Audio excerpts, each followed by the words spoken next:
साल था 1912। एक शानदार जहाज आरएमएस टाइटैनिक अपने पहले सफर पर निकला। यह सफर सपनों, उम्मीदों और अटलांटिक के पार एक नई जिंदगी के वादे से भरा हुआ था।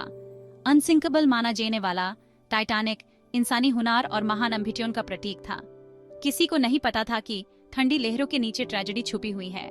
अप्रैल की 14 तारीख को जब दुनिया सो रही थी, टाइटैनिक अपनी किस्मत की तरफ बढ़ रहा था। हवा में म्यूजिक, हंसी और शैंपेन के ग्लासों की खनखनाहट गंज रही थी। अमीर उद्योगपतियों से लेकर उम्मीद से भरे इमिग्रेंट्स तक सभी मिलियनेयर्स स्पेशल की शान का आनंद ले रहे थे। लेकिन लगता है किस्मत को कुछ और ही मंजूर था। यह है टाइटैनिक की कहानी, एक ऐसी कहानी जिसमें सपने टूटे हैं, जाने जाती है और सीख मिली है। ये एक सच्चाई की याद दिलाती है कि इंसान की सबसे बड़ी क्रिएशंस भी कुदरत के आगे झुक जाती है।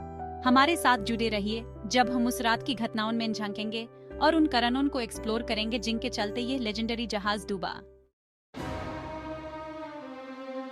टाइटैनिक सिर्फ एक जहाज नहीं था, ये एक तैरता हुआ शहर था। इंसानी इंजीनियरिंग का कमाल। इसका विशाल आकार अभी इंस्पायरिंग था। 882 फीट लंबा और 175 फीट ऊंचा। जहाज में स्विमिंग पूल, जिम्नेशियम और यहाँ तक कि एक स्क्वाश कोर्ट जैसी आलीशान सुविधाएं भी थी। लेकिन टाइटैनिक को जो चीज सबसे अलग बनाती थी वो थी उसकी सेफ्टी फीचर्स। टाइटैनिक को डबल बॉटम हल और 16 वाटर टाइट कंपार्टमेंट्स के साथ डिजाइन किया गया था। यह कंपार्टमेंटलाइज्ड डिजाइन पानी भरने से रोकने और जहाज को तब भी अफ्लोट रखने के लिए था जब कई कंपार्टमेंट्स टूट जाते। जहाज बनाने वालों को अपने डिजाइन पर इतना भरोसा था कि उन्होंने इसे प्रैक्टिकली अनसिंकेबल घोषित कर दिया था। हालांकि यह विश्वास एक दुखद भूल साबित होगा। जैसे ही टाइटैनिक नॉर्थ अटलांटिक में आगे बढ़ा, हवा में बेचैनी फैल गई।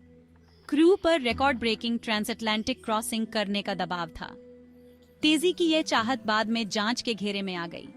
इस बीच नॉर्थ अटलांटिक के बर्फीले पानी ने खामोश खतरा पैदा कर दिया। एरिया में आइसबर्ग्स के बारे में वार्निंग्स मिली थी, लेकिन उन पर पूरी तरह ध्यान नहीं दिया गया। कुछ वार्निंग्स कैप्टन स्मिथ तक पहुंची, लेकिन लगता है कि कुछ को नजरअंदाज कर दिया गया या कम करके आंका गया। समुद्र का विशालता और साफ चांद रहित रात ने सुरक्षा का झूठा एहसास दिया। लग रहा था कि टाइटैनिक एक जाल में फंस रहा था। Section 4, the iceberg, a fatal encounter. रात के 11:40 पर 14 अप्रैल को वो हुआ जिसके बारे में कोई सोच भी नहीं सकता था। क्रोज नेस्ट में तैनात लुकआउट ने जहाज के रास्ते में सीधे एक विशाल आइसबर्ग को देखा। अलार्म बजाया गया और इंजन्स को रिवर्स कर दिया गया, लेकिन तब तक बहुत देर हो चुकी थी। टाइटैनिक काफी तेज गति से यात्रा कर रहा था और आइसबर्ग से उसकी स्टारबोर्ड साइड पर टक्कर हुई। इम्पैक्ट हालांकि सीधी टक्कर नहीं थी, लेकिन फेटल थी। आइसबर्ग के नुकीले किनारे ने जहाज के कई वाटर टाइट कंपार्टमेंट्स को चीर दिया। पानी अंदर आने लगा, धीरे धीरे लेकिन लगातार टाइटैनिक के निचले डेक में भरता रहा। अनसिंकेबल जहाज डूब रहा था। Section 5, unravelling the truth, theories and controversies. Titanic के डूबने से पूरी दुनिया में हलचल मच गई।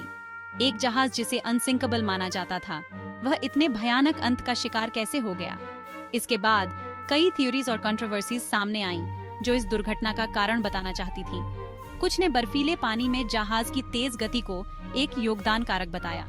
दूसरों ने जहाज के रिवेट्स की गुणवत्ता पर सवाल उठाए, ये सुझाते हुए कि घटिया सामग्री ने हल को कमजोर कर दिया होगा।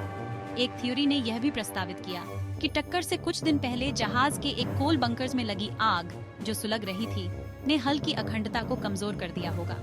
हालांकि हर थ्योरी पजल का एक टुकड़ा पेश करती है, लेकिन इस त्रासदी का कारण बने कारकों का सटीक संयोजन आज भी बहस का विषय है। Section 6, the legacy of a tragedy, maritime safety transformed. Titanic का डूबना इतिहास की सबसे घातक समुद्री आपदाओं में से एक है, जिसमें 1500 से ज्यादा लोगों की जान गई। इस त्रासदी ने पूरी दुनिया को हिलाकर रख दिया, जिसके चलते समुद्री सुरक्षा नियमों में पूरी तरह से बदलाव आया। International Convention for the Safety of Life at Sea, जिसे सोलस के नाम से जाना जाता है, की स्थापना हुई, जिसमें अधिक सख्त लाइफ बोट नियमों, 24 घंटे रेडियो संचालन और बेहतर आइसबर्ग पेट्रोल्स को अनिवार्य बनाया गया। टाइटैनिक की विरासत हमें समुद्र में सुरक्षा के महत्व की याद दिलाती है। यह जागरूकता, तैयारी और प्राकृतिक दुनिया की शक्ति के प्रति स्वस्थ सम्मान की आवश्यकता पर जोर देती है। टाइटैनिक की कहानी हालांकि दुखद है, हमें लगातार प्रभावित करती है, हमें अतीत से सीखने और समुद्र में एक सुरक्षित भविष्य के लिए प्रयास करने के लिए प्रोत्साहित करती है।